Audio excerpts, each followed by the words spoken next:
저만의 느낌인지 모르겠지만 뭔가 좀 여러분들이 아쉬워하시는 것 같습니다. 성가대가 뭔가 더 있을 것 같은 생각이 그 아쉬움을 여러분들의 삶의 찬송으로 바꾸실 수 있기를 바랍니다. 늘 삶에 찬양이 넘쳐나면 옛날에 이제 저희가 잘 부르던 찬양의 가사이기도 한데 은혜로 얼굴이 아시는 분이 생각보다 많지 않아요? 찬양이 언제나 넘치면 은혜로 얼굴이 환해요. 삶에 찬양이 넘쳐나시기를 주님의 이름으로 축원합니다. 우리의 삶에서 하나님의 복이 함께 임한다. 하나님이 늘 우리와 함께하는 삶, 그게 세상 가운데서 그 어떤 것과도 바꿀 수 없는 너무나도 귀한 선물이고 은혜인 줄 믿습니다. 그래서 오늘 이 말씀은 사실 너무 유명하죠. 이 빌립보서가 사실 바울이 감옥에 갇혔을 때 쓰여진 서신으로 알려져 있는데, 말씀에 우리가 읽은 4절에는 주 안에서 항상 기뻐하라고 말씀하고 있어요.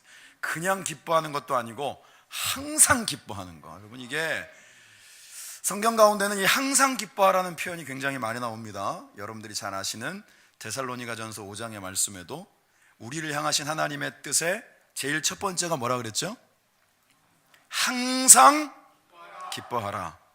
예상 답안을 이미 주고 말씀을 드렸는데 굉장히 신중하게 말씀하시는 것 같아요. 하나님이 우리를 향하신 뜻이 항상 기뻐하는 겁니다. 제가 이 말씀을 준비하면서 스스로에게 자꾸 다짐해 봤어요. 나는 정말 항상 기뻐하고 있는가? 항상에 걸려, 항상에. 기뻐는 하는데 이 항상에 자꾸 걸려가지고요. 그런데 성경은 너무 단호하게 말씀하고 있어요. 우리를 향하신 하나님의 뜻은 항상 기뻐하는 거고, 그 다음에 기도도 너희들이 시간 될 때, 새벽에 잠이 안 올 때, 저녁에 전혀 필요하지 않을 때 기도하라고 전혀 안 나와 있고, 쉬지 말고 기도하라고 말씀하고 있어요. 근데 이럴 때 보면 보통 기도 안 하는 분들이 이런 질문을 해요. 어떻게 잠도 안 자고 기도하냐고. 그런가 하면 감사도 승진했을 때, 새 집을 얻었을 때, 뭔가 투자한 게 엄청난 수익으로 돌아왔을 때, 암인 줄 알고 검사 받았는데 아주 작은, 그냥 떼어내면 되는 작은 용종으로 확인됐을 때는 감사가 되는데, 성경은 뭐라고 말씀하고 있냐면 범사에 감사하라고 말씀하고 있어요. 근데 그게 우리를 향하신 하나님의 뜻인 줄 믿습니다. 우리는 맨날 묻잖아요. 하나님의 뜻이 뭡니까? 성경이 말씀하고 있습니다. 항상 기뻐하는 게 하나님의 뜻입니다. 그런데 우리가 어떻게 하면 항상 기뻐할 수 있는지에 대해서 우리는 말씀을 통하여서, 우리 또 신앙의 선배들을 통하여서 쭉 나누는데, 오늘 말씀에 아주 중요한 힌트가 있어요. 주 안에서 항상 기뻐하는 거예요. 영어로 말하면 in Jesus Christ, 예수 그리스도 안에 있으면서 우리는 항상 기뻐할 수 있다. 세상에서의 기준은 사실 아까도 말씀드렸던 것처럼 원하는 것을 얻고, 그리고 원하는 바를 성취했을 때 기쁘죠. 그리고 행복하다고 말합니다. 주변에 있는 분들 다 그렇죠? 여러분들도 사실 많이 다르지 않습니다. 그래서 그러한 기쁨과 행복의 기준들은 너무 쉽게 동일해요. 아이 좋겠다, 아이 참, 아이 좋겠다, 나도 저랬으면. 너무 쉽게 동의가 되는데, 성경에서 말하는 것처럼 주 안에서 항상 기뻐하는 이 부분들에 대해서는 우리의 삶의 느낌표보다 퀘스천 마크가 너무 많이 따라온다는 것입니다. 그런데 그리스도인들은, 내 안에 예수 그리스도를 모시고 있는 사람들은 모든 기쁨의 출발이 예수 그리스도, 보다 더 정확하게는 나를 위해 십자가를 지신 바로 구원의 주님, 그분이 저와 여러분들의 삶의 기쁨의 출발이고 근원이 되어지는 줄 믿습니다. 구원 빼놓고는요, 세상 가운데 그 수없이 원하는 것들을 성취하고 얻는다 할지라도 그것은 늘 유한적인 것입니다. 그리고 그것은 우리의 삶의 영원한 생명과는 전혀 바꿀 수 있는 것이 아니에요. 그런데 예수님께서 하나님이신 그분이 이 땅 가운데 인간의 몸을 입고 오셔서 기꺼이 죽으신 이 사건이 저와 여러분들을 죄와 사망으로부터 구원해 내셨단 말이에요. 우리가 예배 드릴 때 항상 회개의 기도를 하고, 그리고 말씀의 근거에서 여러분들에게 죄 사함의 선포를 합니다. 이제는 죄와 사망의 법이 아니라 그리스도 예수 안에 있는 생명의 성령의 법이 우리를 죄로부터 해방하였다, 묶여있는 것들로부터 노임을 받았다. 이게 얼마나 놀라운 소식입니까? 그런데 이 죄 사함의 선포에 대한 확신이 있는 표정치고는 너무 침울한 표정이 많은 거예요. 왜? 정작 내가 삶에서 원하는 것, 내가 그토록 바랬던 것들은 여전히 하나님으로부터 결제가 안 난 것 같고, 옛날엔 그런 게 있었는데 요즘은 잘 모르겠습니다. 앞에 결제 서류, 미결, 보류 뭐 이런 거 있잖아요. 보류, 미결, 막 거의 이쪽에만 서류들이 이만큼 쌓이는 것 같고, 내 삶의 그러한 시원함을 경험하지 못한다라는 것들 때문에 우리는 그 구원의 감격과 은혜가 오늘 나로 하여금 이 자리에서 하나님을 아버지라 부르고 우리의 삶을 향한 하나님의 이 약속의 말씀이 한결같이 우리를 향하여서 이루어지고 있다는 사실에 대해서 바라보지 못할 때가 너무 많다라는 거예요.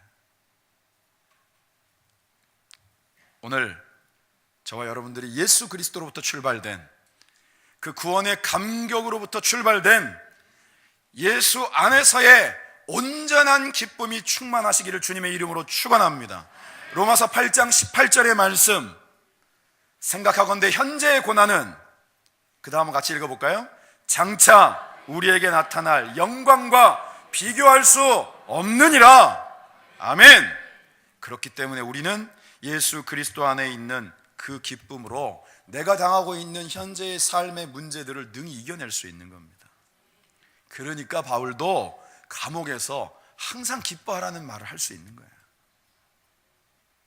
우리가 보통 생각했을 때 좀 이렇게 있는 말의 표현으로 이런 영어의 몸이 됐는데, 그 영어 아니고 갇혀있다라는 뜻입니다. 근데 영어의 몸이 되었는데 어떻게 기뻐할 수 있는가? 오늘 그 해답을 예수님과 함께 있고 주님 안에 있는 내가 어디에 있든지 간에 그곳이 주님과 함께함으로 하나님이 내게 허락하신 천국이 되어질 수 있음을 말씀하고 있는 거예요. 세상의 행복과 불행들은 아까도 말했던 것처럼 분명한 보여지는 기준들을 향해서는 너무 명백하다라는 것이죠. 그런데 사람의 삶이라고 하는 것은 오늘 행복했더라도 그 기준에 따르면 금방 불행할 수 있거든요. 여러분, 어제 굉장히 부자로 살았는데 오늘 경제적인 어려움을 당했을 때 그 이전에 내가 경험했던 행복감이라는 것이 나를 충족시키지 못합니다. 오히려 절망하게 하고 주저앉게 만들 때가 훨씬 많다라는 거예요. 그런데 그리스도 예수 안에 있으니까 때로는 욥처럼 그 환경 가운데서도 주님의 뜻이 그 가운데 있음을 기꺼이 수용할 수 있는 마음이 있다라는 거예요. 오늘 2018년 새해의 첫 주일을 맞이하면서 제 나름대로 말씀을 준비하면서 이런 타이틀을 정해봤습니다. 저를 따라해 보시기 바랍니다. 새해에는 이렇게 살게 하소서. 새해에는 꼭 이렇게 살기를 원하는데 그 첫 번째가 뭐냐면 나의 정체성을 명확하게 아는 거예요. 성경의 근거에서 디모데전서 1장 15절 같이 한번 세게 읽어보겠습니다. 시작. 믿보다 모든 사람이 받을 만한 이 말이요, 그리스도 예수께서 죄인을 구원하시려고 세상에 임하셨다 하였도다. 죄인 중에 내가 괴순이라. 아멘. 죄인 중에 내가 괴순이라.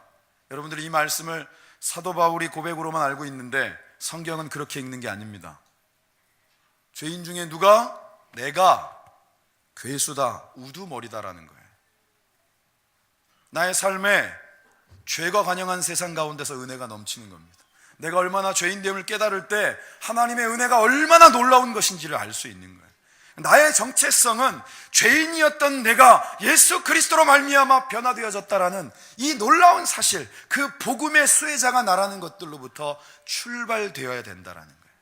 그래서 베드로전서 2장 9절과 10절의 말씀, 그렇게 그리스도로 말미암아 거듭난 저와 여러분들의 삶을 향한 성경의 분명한 정체성에 대한 기록은 저와 여러분은 같이 읽어볼까요? 택하신 족속이요 왕같은 제사장들이요 거룩한 나라요 그의 소유가 된 백성이니 이는 너희를 어두운 데서 불러내어 그의 기이한 빛에 들어가게 하시니에 아름다운 덕을 선포하게 하려 하심이라. 10절 너희가 전에는 백성이 아니더니 이제는 하나님의 백성이요 전에는 긍휼을 얻지 못하였더니 이제는 긍휼을 얻은 자니라. 아멘. 죄인이었던 우리를 왕같은 제사장으로 부르신 거예요. 다시 말하면 죄로부터의 노임의 차원을 넘어서서 그 죄 사함을, 예수 그리스도를 선포할 수 있는 그런 하나님의 통로로 저와 여러분을 세우신 거예요. 그게 저와 여러분들의 아이덴티티, 정체성인 줄 믿습니다. 이 확신이 있어야 돼요. 그랬을 때 로마서 8장 28절 함께 읽습니다. 시작. 우리가 알거니와 하나님을 사랑하는 자 곧 그의 뜻대로 부르심을 입은 자들에게는 모든 것이 합력하여 선을 이루느니라. 아멘. 지금의 내가 당하는 고난과 문제들, 아직도 여전히 풀리지 않고 미결과 보류의 서류처럼 분리되어져 있는 것 같은 나의 기도의 제목들은 하나님이 하나님의 뜻 가운데에서 하나님의 때를 정하시고 하나님의 방법으로 하나님의 선하신 역사로 하나님의 배후에서의 모든 움직이심과 계획하심을 통하여서 결국은 하나님의 선을 반드시 이루실 줄 믿습니다. 그래서 믿음은 기다림이 없이는 이루어지지 않는 거예요. 믿음의 열매들은 항상 그 기다림의 끝에 성취되어지는 줄 믿습니다.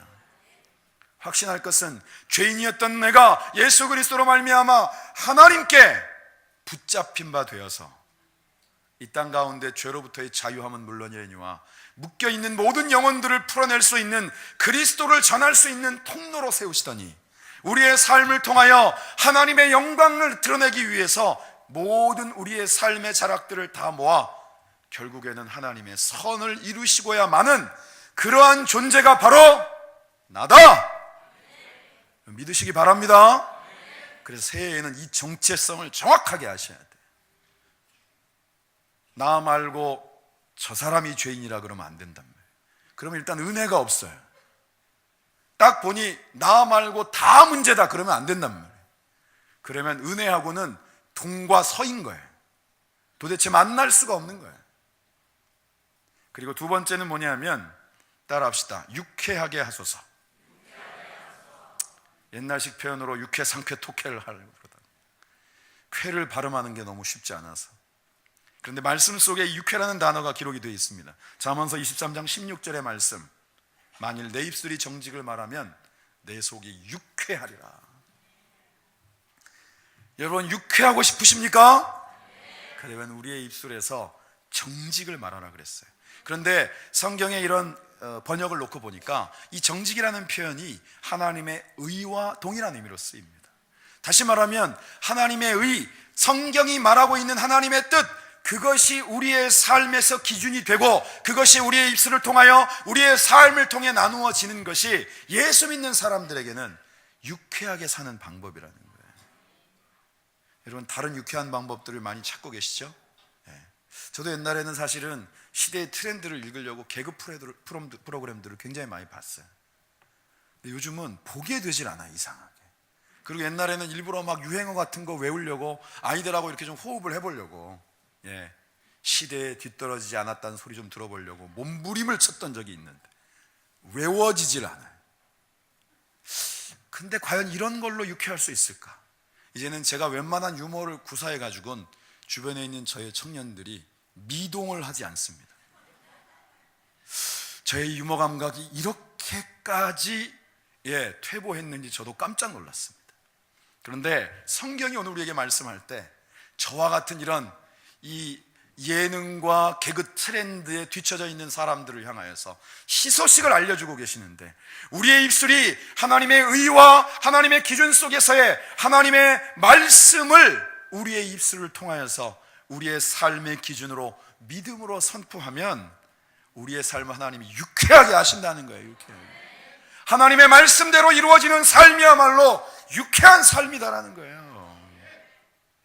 세상의 편법이 난무하고 아무리 시절이 바뀌고 있는 자리에서 사람이 멤버 체인지가 되어도 여전히 세상에는 문제투성이인 것처럼 여겨지는 것이 우리가 뉴스를 접할 때마다 어렵지 않게 접하는 환경이에요.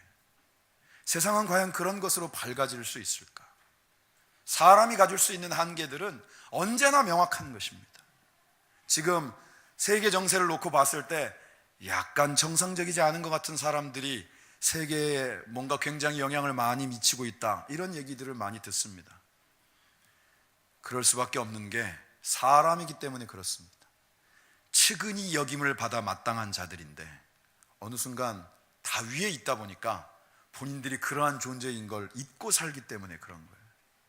그런데 성경은 하나님의 기준이 선명하고 하나님의 기준 속에서 우리의 삶이 하나님의 말씀을 선포하는 자리에 설 때 하나님이 우리의 삶을 유쾌하게 하신다 그랬단 말이에요. 사도행전 3장 19절의 말씀을 같이 읽겠습니다. 그러므로 너희가 회개하고 돌이켜 너희 죄 없이 함을 받으라. 이같이 하면 새롭게 되는 날이 주 앞으로부터 이를 것이야. 아멘.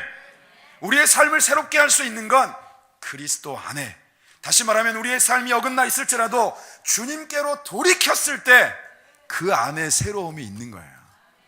다른 것으로는 새로운 것이 없습니다. 해 아래 새 것이 없는. 저는 가끔씩 깜짝깜짝 놀라는 게 뭐냐면, 옛날에 제가 길거리에서 보았던 패션들이 요즘 돌아다녀요. 그것도 최신 트렌드라고 얘기하는데, 저처럼 패션 피플과는 먼 사람들은 도대체 이게 뭔지 문화적인 혼돈을 느낍니다. 도대체 패션의 최첨단은 뭔가? 돌고 돈다더니 사람이 돌지경이에요.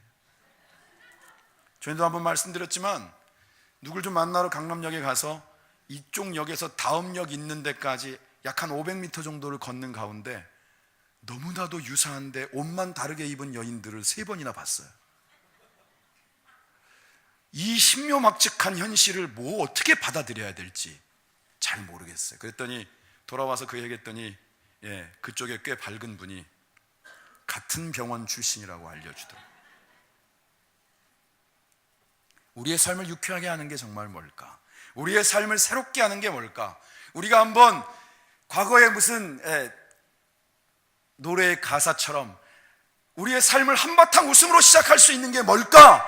이 땅 가운데 예수 그리스도의 말씀의 능력이 살아 숨쉬는, 말씀이 육신이 되어 오신 예수 그리스도가 선포되어지는 곳곳마다에 막혀있던 문제들이 뚫려지고 묶여있던 영혼들이 해방을 받고 그들의 삶에 인간적인 위로와 선물이 아닌 영원히 변치 않은 바로 하나님께로부터 그리스도로 말미암아 주어지는 그 선물의 주인공이 될 때 우리에게 진짜 유쾌한 삶, 진짜 새로운 삶이 저와 여러분들의 것이 되어질 줄 믿습니다. 따라해 보실까요? 상쾌함을 허락하소서. 마치 변비 광고의 한 부분인 것처럼. 그런데 말씀 속에 상쾌라는 표현이 있습니다. 예레미야서 31장 25절, 이는 내가 그 피곤한 심령을 상쾌하게 하며 모든 연약한 심령을 만족하게 하였음이라 하시기로. 아멘. 사실 이 예레미야서의 말씀은 이제 포로로부터 회복되어지는, 다시 말하면 이전의 것들에 무너져 있던 삶이 새롭게 세워지는 환경 가운데 주어지는 말씀이에요. 그런데 거기에 상쾌라는 표현이 있어요. 원어적인 의미는 회복에 더 가깝습니다. 하나님이 우리 가운데 그 상쾌함이라는 의미는 뭐냐? 우리의 모든 무너진 것들이 그리스도로 말미암아 하나님의 뜻 가운데서 성령의 인도하심을 조차 세워지면 그러한 회복이 우리의 삶을 상쾌하게 한다라는 거예요. 여러분, 문제를 하나 해결하고 나면 또 다른 문제가 다가섭니다. 사실은 그 문제 앞에서 내가 얼마나 연약한 존재인지를 우리는 어렵지 않게 깨닫습니다. 가정의 문제, 여러분들 마음대로 풀립니까? 부부간의 문제, 부모와 자식 간의 문제, 사랑하는 연인 간의 문제, 여러분들이 직장과 이런 이해관계 속에 얽혀있는 문제들이 여러분들의 의지대로만 해결이 되던가요? 우리의 삶의 진정한 회복은 오직 주님께 있는 줄 믿습니다. 그래서 우리의 심령을 상쾌하게 하는, 우리의 심령이 무너졌던 것들로부터 다시 회복되어지는 역사,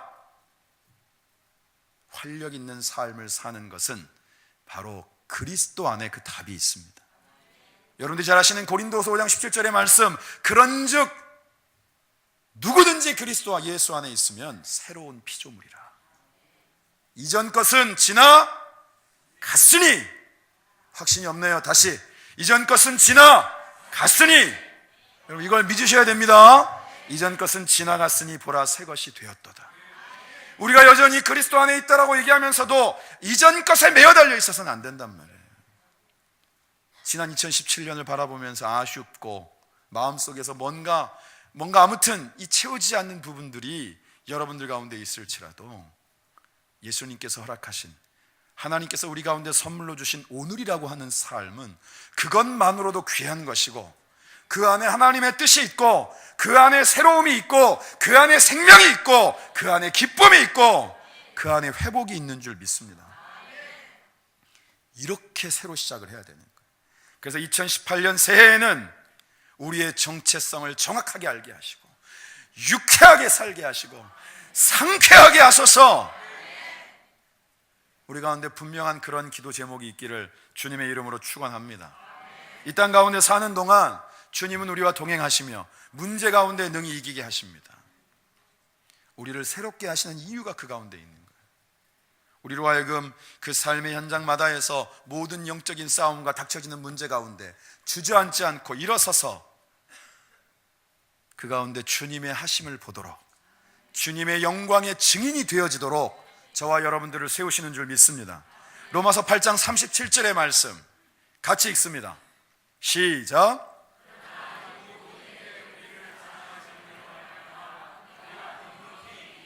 아멘. 그냥 이기는 게 아니라 넉넉히 이기느니라. 여러분들은 얼굴 표정을 보니까 싸움이라고는 해본 적이 없는 분들만 모여있는, 평화주의자요, 누군가 주먹을 뻗으면 기꺼이 맞아줄 분들만 다 앉아 계신 것 같은데, 막상 싸움이라는 걸 해보면 딱 뭔가 한 방이 오고 갔을 때 감이 딱 옵니다. 제 경험은 아닙니다. 저 얼마나 평화주의자처럼 생겼습니다. 그런데 똑같은 라운드를 뛰면서도 그 상대에 대해서 이미 딱 가늠이 되면 충분히 이 모든 부분들을 조절을 할 수 있어요. 저희가 지금 사실 금요일 날마다 시편의 말씀을 나누는데, 하나님이 우리를 향하여서 우리가 세상 가운데 헛된 것들을 경영하고 하나님을 대적하려고 하고 악한 꾀를 내어서 우리의 인간적인 방법들로 마치 바벨탑처럼 하나님을 대적하여 세우려고 하는 것들이 있을 때, 하나님이 그것을 때로는 그저 바라보시는 것처럼 여겨질 때 그것은 우리의 오해일 뿐, 성경의 표현에 그렇게 나와 있습니다. 하나님이 비웃으신다. 나는 세상을 창조한 사람이다. 이 땅의 창조주이신 하나님께서 우리의 인간적인 우리의 계획과 우리의 꾀와 우리의 헛된 것을 도모함을 가지고 흔들릴 뿐이 아니라는 거예요, 여러분. 우리가 믿는 하나님에 대한 그 확실한 신앙이 왜 필요하냐 하면, 그분은 우리로 하여금 이 땅 가운데서 우리가 속해 있는 환경 속에서 닥쳐지는 모든 영적인 육적인 문제와 전쟁의 현장 가운데서 넉넉히 이기게 하시는 분인 줄 믿습니다. 우리의 믿음의 선배들의 기록은 다 그런 승리의 기록이에요. 내가 하려고 할 땐 안 됐는데 하나님이 하시니까 넉넉히 이기게 하셨어요. 요한복음 16장 33절의 말씀, 이것을 너희에게 이르는 것은 너희로 내 안에서 평안을 누리게 하려 함이라. 세상에서는 너희가 환난을 당하나, 환난이 없다라고 말씀하고 있지 않아요. 환난을 당하나. 그 다음은 같이 읽겠습니다. 시작. 담대하라, 내가 세상을 이기었노라. 아멘. 담대하라. 하나님은 이 싸움을 예수 그리스도께서는 그분이 능력의 주가 되셔서 이미 이 싸움을 이겨놓으신 줄 믿습니다. 우리가 그 주님을 온전히 신뢰할 때 우리는 세상의 평안이 아닌 주님의 평안을 누리게 될 줄 믿습니다. 이 싸움을 하는데 나는 결국은 이기고 만다. 반드시 이길 거야. 요즘도 이제 이 겨울철에도 실내 스포츠들이 여전히 저쪽 미국이나 우리나라나 이런 이 프로농구나 이런 부분들에 관심 있는 분들은 아마 그런 스포츠 중계들을 보실 텐데, 그죠? 가끔씩 정말 극적인 결과들이 있습니다. 계속 치다가 마지막에 버저비터가 탁 터져서 이기는 경우도 있고, 계속 수세에 몰리다가 남아있는 다 모든 시간이 종료되고 연장 시간 속에서 역전이 되어지는 일들도 있고. 그런데 여러분, 항상 맨 마지막 스포츠 하이라이트 시간에 모든 걸 몰아볼 때는 이미 여러분들이 인터넷에 검색을 통해서 결과를 다 알고 보기 때문에 긴장감이 떨어집니다. 결국은 뭐예요? 하이라이트를 쭉 보여주는데 마지막의 결과는 어떻게? 역전승! 마지막의 결과는 어떻게? 결국은 버저비터 한 방으로 극적인 승리를 이룰 것을 알고 있기 때문에 그것 가운데서 마음 졸이고 어떻게 이러는 사람이 아무도 없다라는 거예요.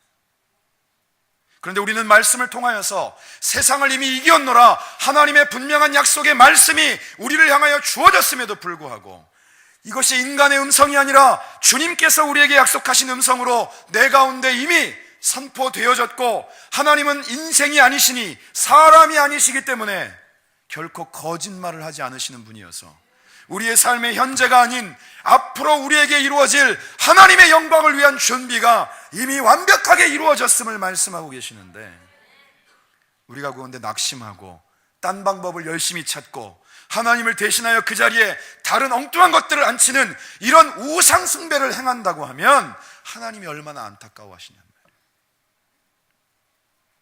오늘 저와 여러분들에게 담대하라 말씀하시며 하나님의 말씀이 들려지는 자는 기도를 해도 힘이 있고, 하나님의 말씀이 들려지면 기도에 응답하시는 하나님을 날마다의 삶을 통하여 생생하게 체험케 될 것을 우리에게 들려주고 계십니다. 우리가 오늘 읽은 말씀의 6절 같이 한번 읽겠습니다. 시작. 아무것도 염려하지 말고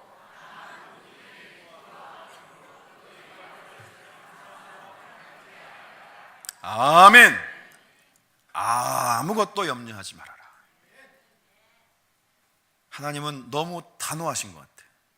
그냥 염려하지 말아라가 아니고 아무것도 염려하지 말아라. 이것이 우리의 인간적인 기준으로는 불가능한 일이지만 그리스도와 예수 안에 있는 자에게, 하나님의 약속의 말씀 위에 서 있는 자에게는 하나님께서 이러한 은혜를 주시는 줄 믿습니다. 우리의 염려함으로 키를 한 자나 더할 수 없다라고 말씀하고 있는데, 우리는 하나님을 신뢰하고 하나님의 약속을 믿는다고 하면서도 우리의 염려로 그 시간들을 보낼 때가 많은 거예요. 염려의 모든 내용들이 우리의 기도 제목으로 바뀌어질 수 있기를 소망합니다. 그럼 여러분 기도의 자리에 나오시지 않겠습니까? 집에서 염려하고 잠이 안 와요. 그러면 기도의 자리에 오시는 거예요. 우리의 염려함이 아닌 하나님의 역사하심을 통하여서 문제가 거두어지는 2018년 한 해, 오늘 우리에게 주시는 표처럼 하나님의 말씀이 들려지고 말씀이 믿어지고 말씀이 나의 가슴을 요동치게 해서 그 말씀이 능력이 되어지는 것을 경험하면 이 땅 가운데에서 하나님의 역사하심, 우리가 흔히 기적이라고 부르는 것들이 우리의 삶의 일상이 되어질 수 있는 줄 믿습니다. 2018년 길교회에 그런 수없이 많은 간증과 간증자들이 나오는 복된 한 해가 되기를 소망합니다. 마지막으로 우리 7절 말씀 같이 읽습니다. 시작. 그리하면 모든 지각에 뛰어난 하나님의 평강이 그리스도 예수 안에서 너희 마음과 생각을 지키시리라. 아멘. 하나님이 우리의 삶을 책임져 주십니다. 똑같은데 다른 것은, 같은 삶을 사는데 완전히 구별되어진 것은 바로 여기에 있는 거예요. 우리가 일상을 떠나서 우리끼리만 산다라는 뜻이 아닙니다. 우리는 일상 가운데 세상에 보내어진 예수 그리스도의 복의 통로로서 그 있는 그 자리에서 하나님의 약속의 말씀을 붙잡고 예수 그리스도 안에서의 참 평안이 무엇인지, 그리스도 안에 있는 참 기쁨이 무엇인지, 우리의 삶에 나라고 하는 존재가 죄인으로부터 출발되어서 하나님의 약속의 주인공이 되어지기까지 우리를 향하여 유쾌하고도 상쾌한 삶을 이미 준비해 놓고 계신 그 하나님을 나뿐만이 아니라 다른 이들에게도 나누게 하시는 하나님의 역사, 바로 하나님이 2018년 저와 여러분들을 통해 하실 일들이 바로 그 가운데 있는 줄 믿습니다. 하나님이 함께 하시면 능히 이깁니다. 하나님이 함께 하시면 능히 넘어섭니다. 하나님이 함께 하시면 현재의 문제가 하나님의 놀라운 역사의 증거들로 우리의 눈앞에 펼쳐지게 될 그 약속의 주인공이 바로 여기에 있는 저와 여러분들이 될 줄 믿습니다. 기도하겠습니다. 하나님 감사합니다. 하나님 감사합니다. 우리가 주 안에서 항상 기뻐할 수 있음을 감사합니다. 우리가 하나님의 약속을 신뢰함으로 아무것도 염려하지 않고 주님께 믿음으로 기도할 수 있게 하심에 감사합니다. 주님의 약속의 말씀이 결국은 이루어지이다 신뢰하여서 우리가 세상이 줄 수 없는 주님의 평안으로 충만하여 하나님의 약속의 때 하나님이 이루실 그 분명한 역사를 기대하며 또한 그것을 나눌 수 있는 하나님의 귀한 복의 통로가 되게 하옵소서. 감사와 영광과 찬송을 주님께 돌리며 예수님의 거룩하신 이름으로 기도드립니다. 아멘.